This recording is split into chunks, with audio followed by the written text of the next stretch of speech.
For centuries, Labor Day has been observed over the world by masses of workers gathered to express appreciation for the contribution of labor to the well-being of our global community. This has been the custom in every continent, in countries of varied political and economic structures and persuasions. Governments and employers have worked in solidarity on the commemoration of this important day on the national calendar. This year, 2020, will be recorded as the year when the dreaded COVID-19 virus forced the amendment of activities in the observance of Labor Day. COVID-19 is also memorable for underlining the indelible contribution of labor to the well-being of mankind.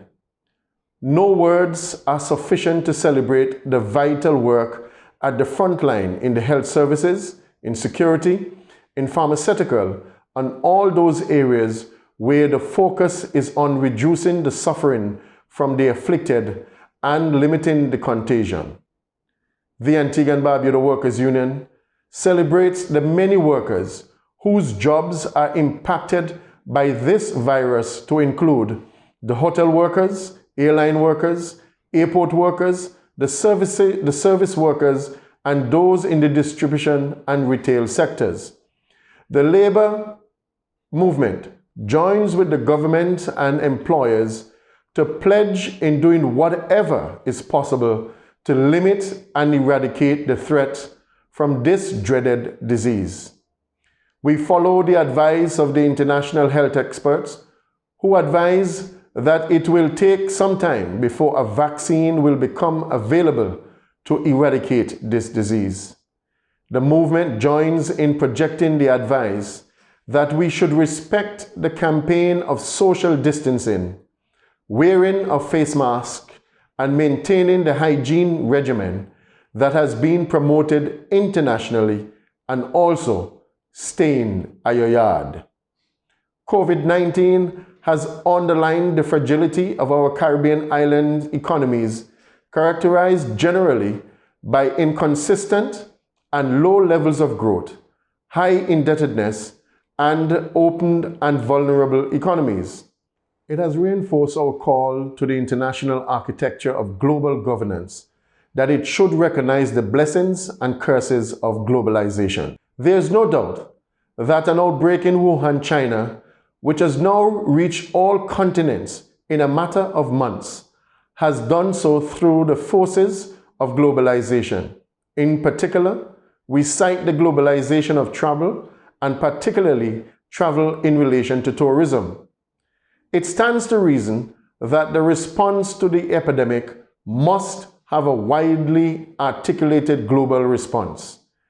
The WHO should be complimented in all the work that it has done.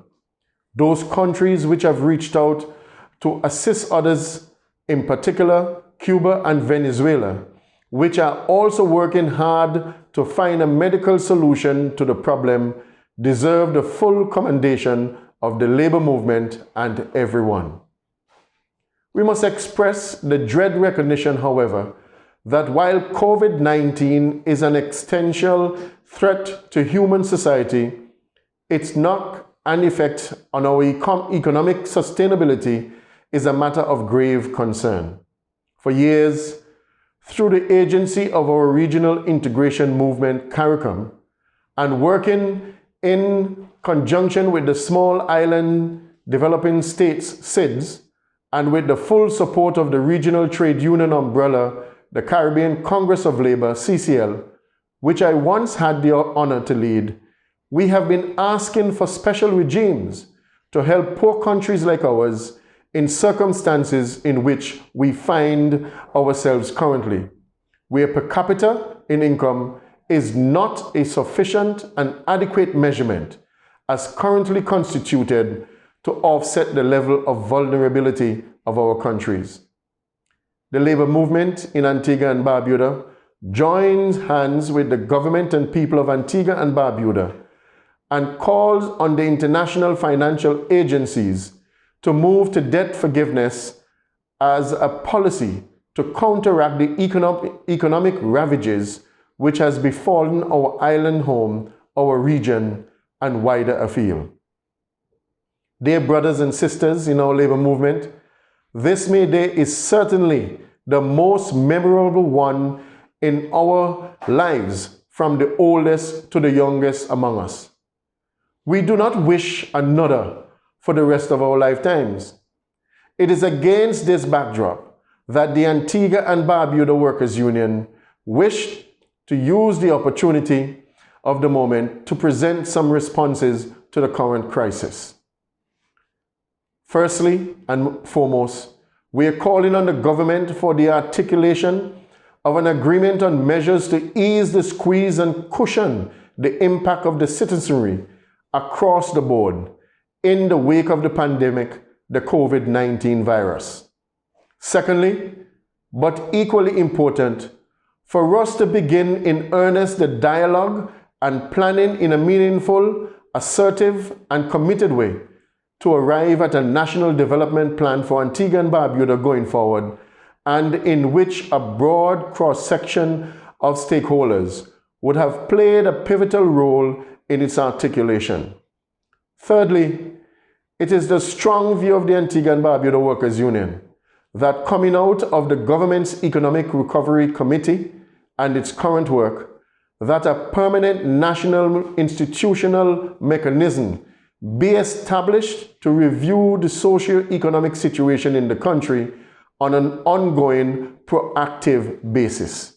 Also, the Antigua and Barbuda Workers Union is confident that the time for social dialogue and social partnership mechanism be adapted immediately in our society. Brothers, sisters, and friends, in closing, the Antigua and Barbuda Workers Union wishes not only our members and leaders at committee levels, our executive council, and members of staff and the wider labor movement a safe and healthy Labor Day observance. I wish to extend personal wishes that we will make every effort to stay safe and to offer to work in the best interests of our nation.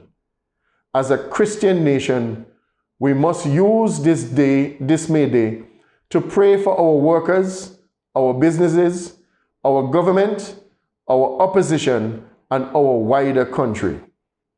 We pray for God's tender mercies and blessing on all of us. Long live the labor movement. Long live the Antigua and Barbuda Workers Union. Unity in diversity. We are in this together.